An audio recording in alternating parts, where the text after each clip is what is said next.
નમસ્કાર દોસ્તો, હું આપનો સાથી રજનીકાંત ભારતીય.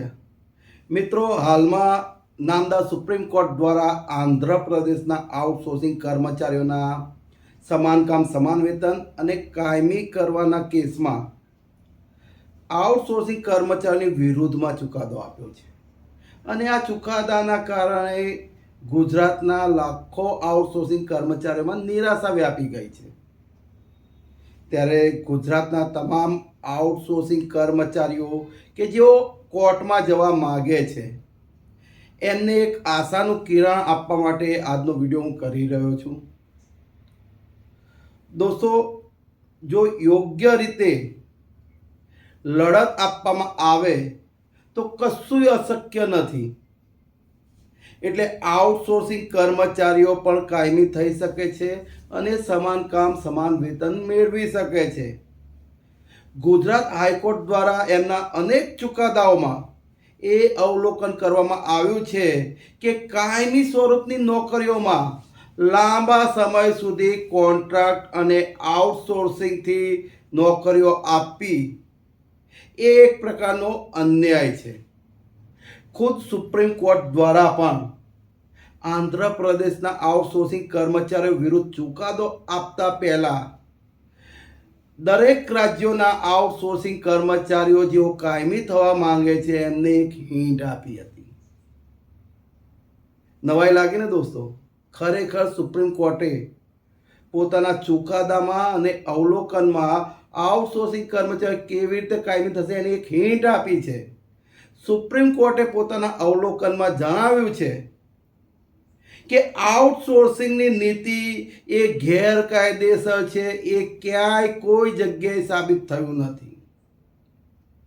એટલે આડકતરી રીતે સુપ્રીમ કોર્ટ એવું કહેવા માંગે છે કે કાયમી થવાની કે સમાન કામ સમાન વેતનની માંગણી કરવાની જગ્યાએ આઉટસોર્સિંગની નીતિ ગેરકાયદેસર છે, ગેરબંધારણીય છે એ સાબિત કરવા માટે લડો.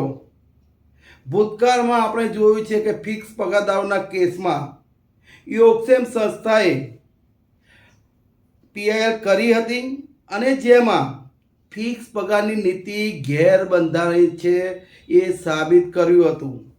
અને નામદાર હાઈકોર્ટે પણ 5 વર્ષ ફિક્સ પગારની નીતિને ગેરબંધારણીય ઠેરવી અને તમામ ફિક્સ પગારદારોને પહેલા જ દિવસથી કાયમી કર્મચારીઓ સમકક્ષ વેતન ચૂકવવા માટે આદેશ કરેલા છે. ત્યારે ગુજરાતના આઉટસોર્સિંગ કર્મચારીઓ પણ આ જ કરવાનું છે. આઉટસોર્સિંગની નીતિ એ ગેરબંધારણીય છે એ કોર્ટ મારફતે સાબિત કરવાનું છે. અને એ માટે આજે મારા અંગત મંતવ્યો આપી રહ્યો છું જેથી કરીને આઉટસોર્સિંગ કર્મચારીઓ કાયમી થઈ શકે, સમાન કામ સમાન વેતન મેળવી શકે. પરંતુ દોસ્તો, હું વકીલ નથી એટલે કોર્ટની બારીકીઓથી પૂરી રીતે વાકેફ નથી. એટલે જે પણ આઉટસોર્સિંગ કર્મચારીઓ કોર્ટમાં જવા માગતા હોય એમને એક સ્પષ્ટતા કરું છું કે કોર્ટમાં જતા અગાઉ મેં જે મંતવ્યો અહીંયા રજૂ કર્યા છે એ કોર્ટમાં ચાલી શકે એમ છે કે નહીં એ બાબતે વકીલ સાથે ચર્ચા કર્યા બાદ જ કોર્ટમાં જવાનું રાખજો. મોટા ભાગના આઉટસોર્સિંગ કર્મચારીઓ અને 11 માસ કરાર આધારિત કર્મચારીઓ કોર્ટમાં જાય છે અને હારી જતા હોય છે કેસ. અને એનું મુખ્ય કારણ એક છે કે કર્મચારીઓ વકીલને કેસ આપે છે એ પછી બધું વકીલના ભરોસે છોડી દેતા હોય છે. દોસ્તો, વકીલનું કામ સુપ્રીમ કોર્ટ અને હાઈકોર્ટે ભૂતકાળમાં જે ચુકાદાઓ આપ્યા છે તેમજ જે પુરાવાઓ છે એના આધારે કોર્ટમાં દલીલ કરવાનું છે. પુરાવાઓ ભેગા કરવાનું નહીં. ત્યારે કર્મચારીઓની જવાબદારી છે કે એમના કેસને લગતા તમામ પુરાવાઓ વકીલને સુપ્રત કરે જેથી કરીને તમારા વકીલ કોર્ટમાં યોગ્ય રીતે દલીલ કરી શકે અને તમને કેસ જીતાડી શકે. ત્યારે જે પણ આઉટસોર્સિંગ કર્મચારીઓ કોર્ટમાં જવા માગે છે એમની પહેલી શરત એક છે કે ગુજરાતના આઉટસોર્સિંગ કર્મચારીઓ 10 વર્ષથી સરકારી સંસ્થાઓ, કચેરીઓ કે દવાખાનાઓમાં ફરજ બજાવતા હોવા જોઈએ. એનાથી ઓછા અનુભવી કર્મચારીઓ કોર્ટમાં જશે તો હારવાની પૂરી સંભાવના છે. ત્યારે 10 વર્ષનો અનુભવ હોય, 10 વર્ષ આઉટસોર્સિંગથી નોકરી કરી હોય એવા જ કર્મચારીઓએ કોર્ટમાં જવાનો આગ્રહ રાખો. સાથે સાથે પોતાનો કેસ મજબૂત કરવા માટે કોર્ટમાં કયા પુરાવા રજૂ કરવા એની વિગતો આ પ્રમાણે છે. કોર્ટમાં જનારા આઉટસોર્સિંગ કર્મચારીઓએ એજન્સીઓ દ્વારા આપેલા તમામ નિમણૂક પત્રો અને રિન્યુઅલ લેટરો એ કોર્ટમાં જમા કરાવવાના. સાથે પહેલા દિવસથી લઈને જ્યારે કોર્ટમાં જાઓ છો ત્યાં સુધીના તમામ હાજરી પત્રકો, ઓવરટાઈમ કર્યો હોય તો એના પુરાવા, એટલે શ્રમ અને રોજગારના નિયમ પ્રમાણે 8 કલાકથી વધુ કામ કર્યું હોય તો એના પુરાવા રજૂ કરવાના. પગાર ખાતામાં થયો છે એના પુરાવા માટે બેંકની પાસબુકની નકલ અથવા તો બેંક સ્ટેટમેન્ટ, જ્યારથી નોકરી લાગ્યા હોય ત્યારથી લઈ અને કોર્ટમાં જાઓ ત્યાં સુધીના બેંક સ્ટેટમેન્ટની નકલો, સરકારી અધિકારીઓ દ્વારા અથવા એજન્સી દ્વારા નોટિસ આપવામાં આવી હોય કે આદેશો તમારા નામજોગ કરવામાં આવ્યા હોય તો એની નકલો. એ પછી મહત્ત્વનો પુરાવો કે આઉટસોર્સિંગની નીતિ નાબૂદ કરવા અથવા તો તમારા પગારને લઈને વિસંગતતા બાબતે જેટલી પણ સરકારમાં રજૂઆતો કરી હોય એ તમામ કોપીઓ પણ જોડવાની રહેશે. આ આધાર અને પુરાવો કોર્ટમાં રજૂ કરવાની સાથે સાથે કયા પોઈન્ટ ઉપર કોર્ટમાં દલીલ કરવી એ પણ મહત્ત્વનું છે. ત્યારે આજે ગુજરાતના આઉટસોર્સિંગ કર્મચારીઓ કોર્ટમાં જાય તો કાયમી કયા પોઈન્ટના આધારે થઈ શકે એ પણ હું આપને જણાવી રહ્યો છું અને એનું વિસ્તૃતમાં વિશ્લેષણ પણ કરી રહ્યો છું. ત્યારે તમામ કર્મચારીઓ પૂરો વિડીયો સાંભળવા માટે અપીલ કરું છું. નામદાર સુપ્રીમ કોર્ટ જે પણ ચુકાદો આપે એ દેશની તમામ અદાલતોએ અનુસરવાનો હોય છે અને એ પ્રમાણે જ એમના જેવા કેસમાં ચુકાદા આપવાના હોય છે. પરંતુ સુપ્રીમ કોર્ટ સારી રીતે જાણતી હતી કે આઉટસોર્સિંગની નીતિ ગેરબંધારણીય છે અને વર્ષો સુધી યુવાનોનું શોષણ કરનારી છે. એટલે એમના ચુકાદામાં જ એમણે સ્પષ્ટતા કરી છે કે આ જે ચુકાદો આપી રહ્યા છીએ એ ફક્ત નાંદિયાલ મ્યુનિસિપલ કોર્પોરેશન આંધ્રપ્રદેશના આઉટસોર્સિંગ કર્મચારીઓ પૂરતો જ સીમિત રહેશે. એનો આધાર અન્ય આઉટસોર્સિંગ કર્મચારીઓના કેસમાં લઈ શકાશે નહીં.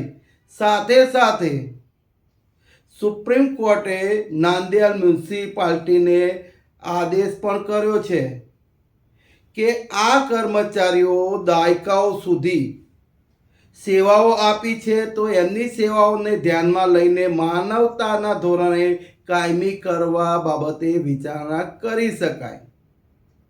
એટલે દોસ્તો, તમે હાઈકોર્ટમાં જાઓ તો સુપ્રીમ કોર્ટનો આ ચુકાદો સરકાર અવશ્ય રજૂ કરશે, પરંતુ આ ચુકાદામાં સ્પષ્ટતા કરી જ દીધી છે કે ફક્ત આંધ્રપ્રદેશના આઉટસોર્સિંગ કર્મચારીઓ જે છે નાંદિયાલ મ્યુનિસિપાલિટીના એમના માટે જ આ ચુકાદો આપવામાં આવ્યો છે, જેથી કરીને દેશના અન્ય રાજ્યોની સરકાર આ ચુકાદાના આધારે કરોડો આઉટસોર્સિંગ કર્મચારીઓ સાથે અન્યાય ના કરી શકાય.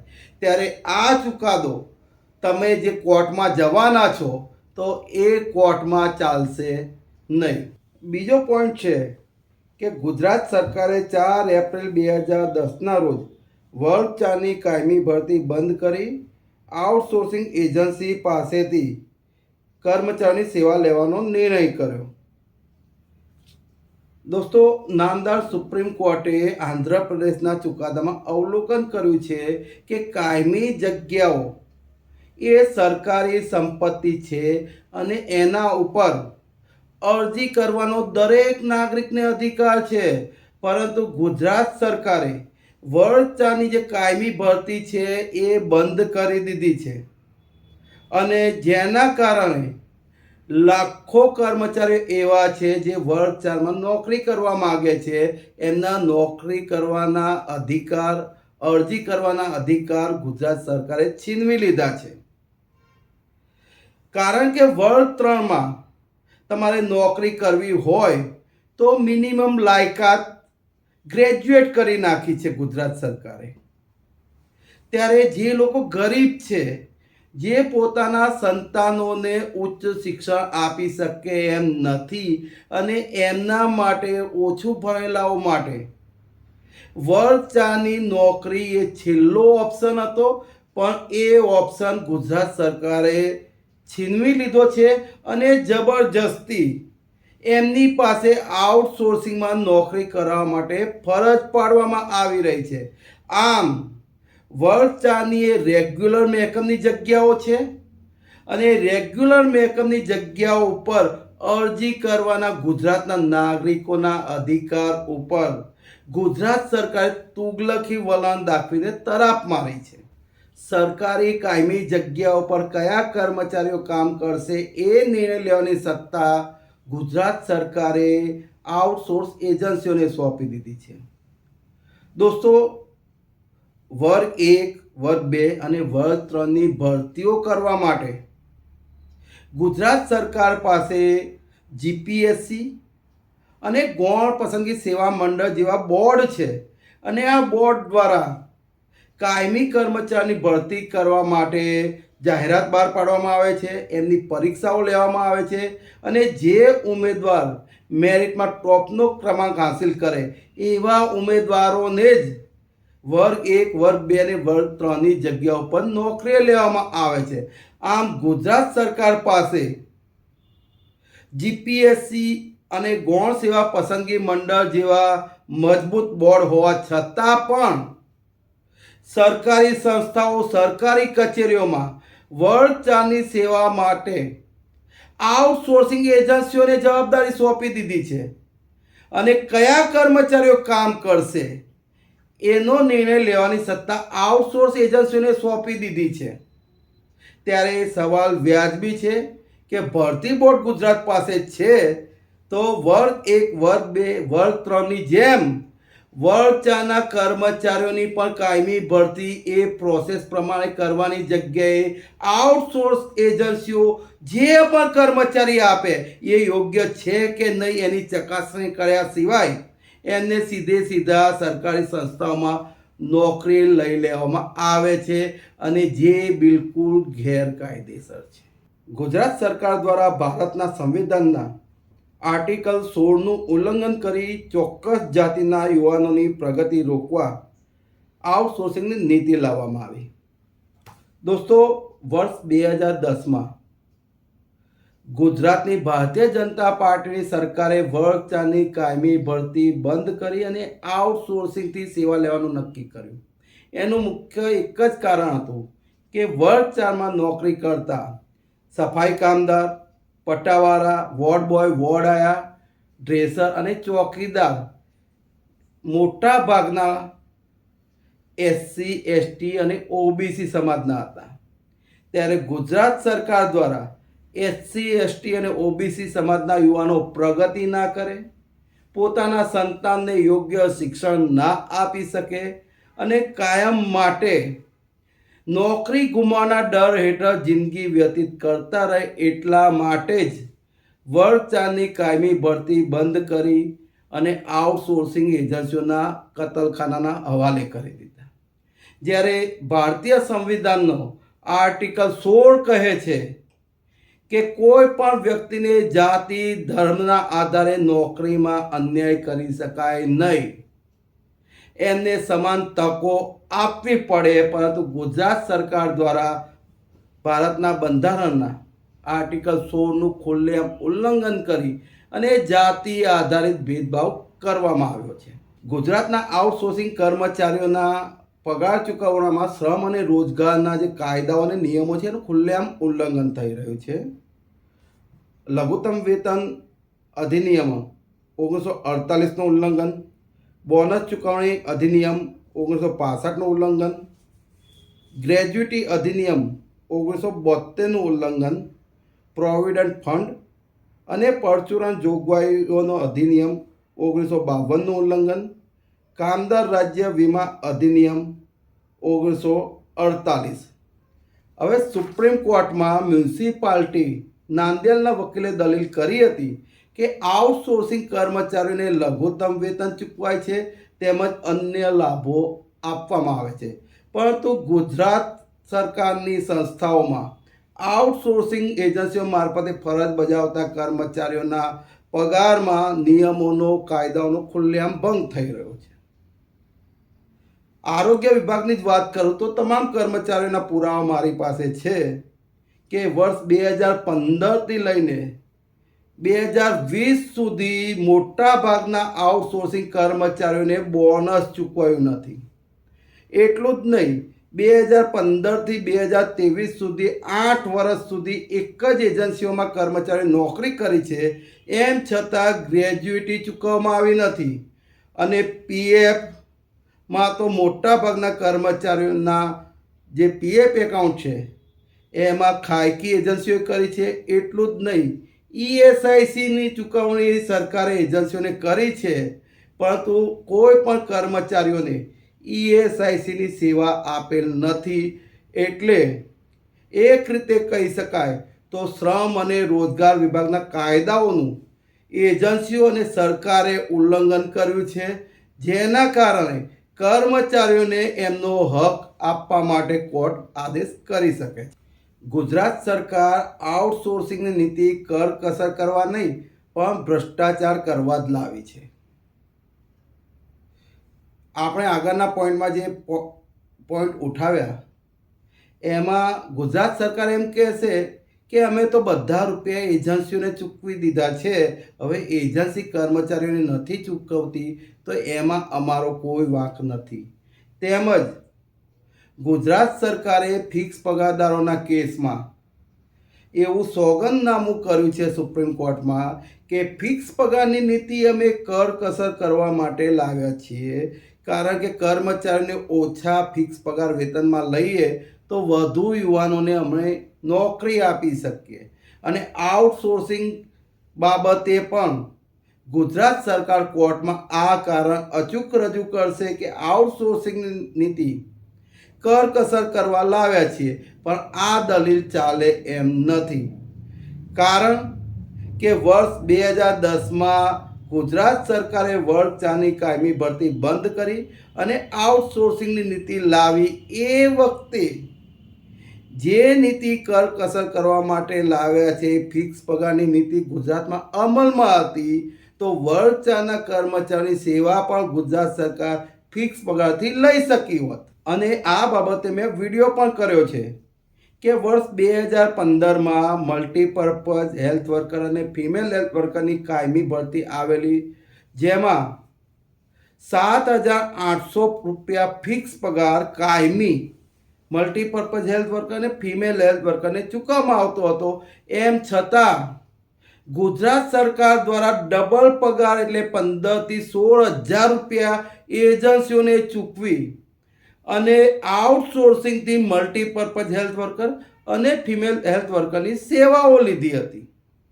એટલે ડબલ પગારથી એજન્સીઓ પાસેથી કર્મચારી લેવાથી કરકસર ના થાય, પરંતુ નાણાંનો વ્યય થાય. એટલે ગુજરાત સરકારે આઉટસોર્સિંગની નીતિ દ્વારા સરકારી નાણાંનો દુરુપયોગ કરી અને એજન્સીઓને પૈસાદાર કરવા માટે આ નીતિ લાવવામાં આવી હતી.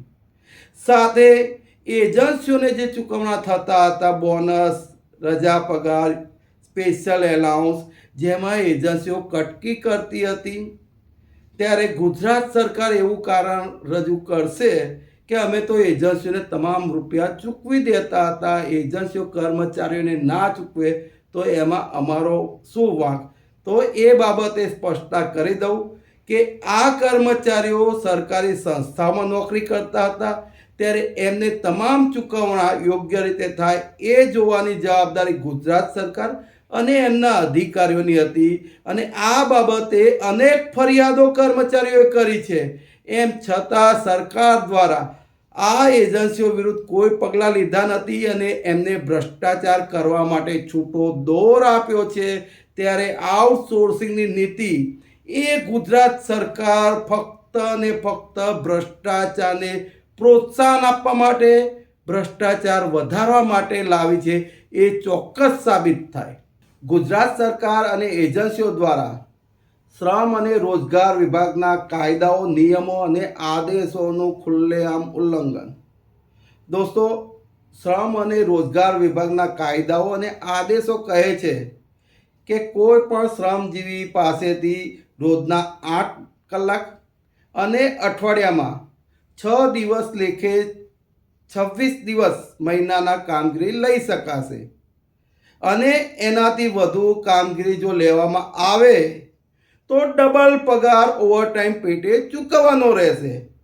પરંતુ ગુજરાતની મોટાભાગની કચેરીઓ, સંસ્થાઓ અને દવાખાનાઓમાં આઉટસોર્સિંગ કર્મચારીઓ પાસેથી મહિનાના 30થી 31 દિવસ કામગીરી લેવામાં આવે છે અને એની બદલામાં એમને માત્ર 26 દિવસનું વેતન જ ચૂકવવામાં આવે છે.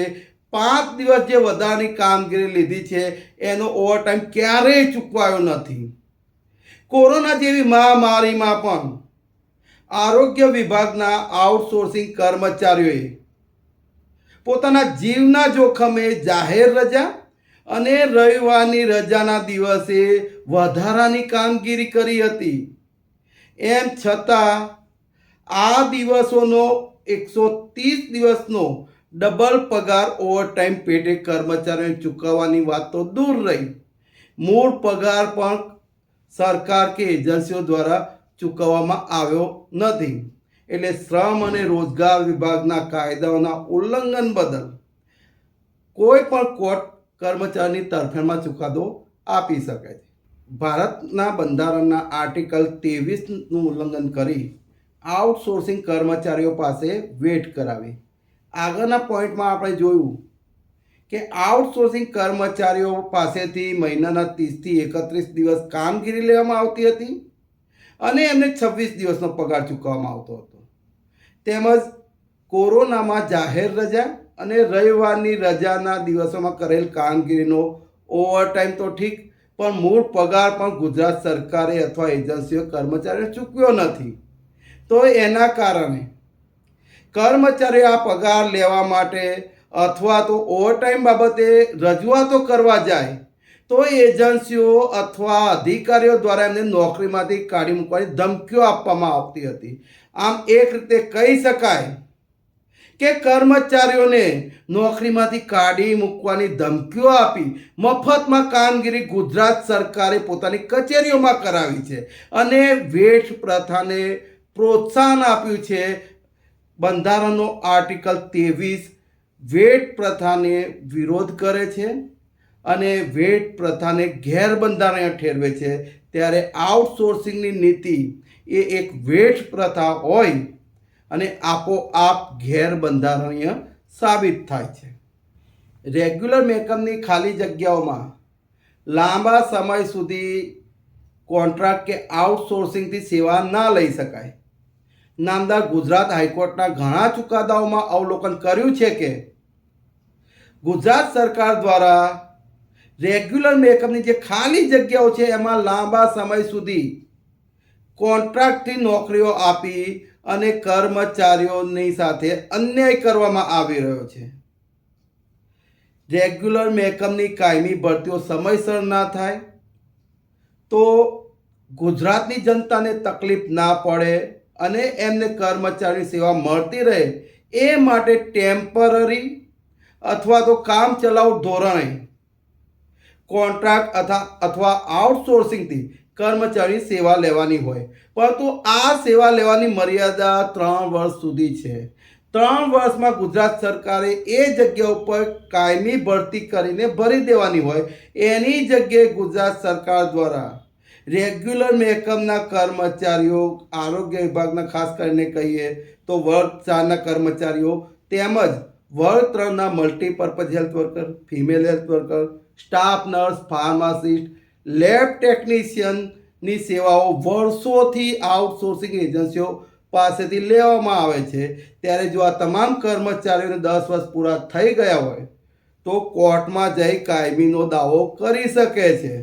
કારણ કે વર્ગ 3ના કર્મચારીઓ જે મેં ગણાવ્યા એ રેગ્યુલર મેકઅપની ખાલી જગ્યાઓ પર નોકરી કરી રહ્યા છે તેમજ રેગ્યુલર મહેકમના કર્મચારીઓ જે કામ કરે છે એવું જ કામ કરી રહ્યા છે, ત્યારે આ કર્મચારીઓ સમાન કામ સમાન વેતનનો અને કાયમી કરવાનો દાવો મજબૂતાઈથી રજૂ કરી શકે છે. છેલ્લો પોઈન્ટ છે કે એસ્ક્રો એકાઉન્ટથી આઉટસોર્સિંગ કર્મચારીઓને પગાર એટલે સરકાર દ્વારા કર્મચારીઓને સીધો પગાર. આંધ્રપ્રદેશના કેસમાં સુપ્રીમ કોર્ટમાં વકીલે દલીલ કરી હતી કે મ્યુનિસિપાલિટી એ કર્મચારીઓને સીધું વેતન ચૂકવતી નથી.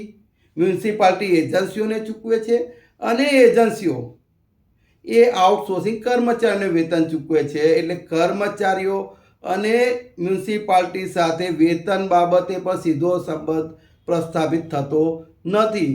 પરંતુ ગુજરાતના આરોગ્ય વિભાગના જે આઉટસોર્સિંગ કર્મચારીઓ છે એમનો પગાર એસ્ક્રો એકાઉન્ટથી ચૂકવાય છે અને આ એસ્ક્રો એકાઉન્ટથી પગાર ચૂકવવામાં જે પેમેન્ટ શીટ હોય છે એ બેંકને આપવામાં આવે છે. એમાં એજન્સીની સાથે સાથે સરકારી અધિકારીની પણ સહીથી આ પગાર ચૂકવાય છે. એટલે એક રીતે કહી શકાય કે ખુદ સરકાર આઉટસોર્સિંગ કર્મચારીઓને પગાર ચૂકવી રહી છે અને આઉટસોર્સિંગ કર્મચારીઓ સાથે સરકારને સીધો સંબંધ છે.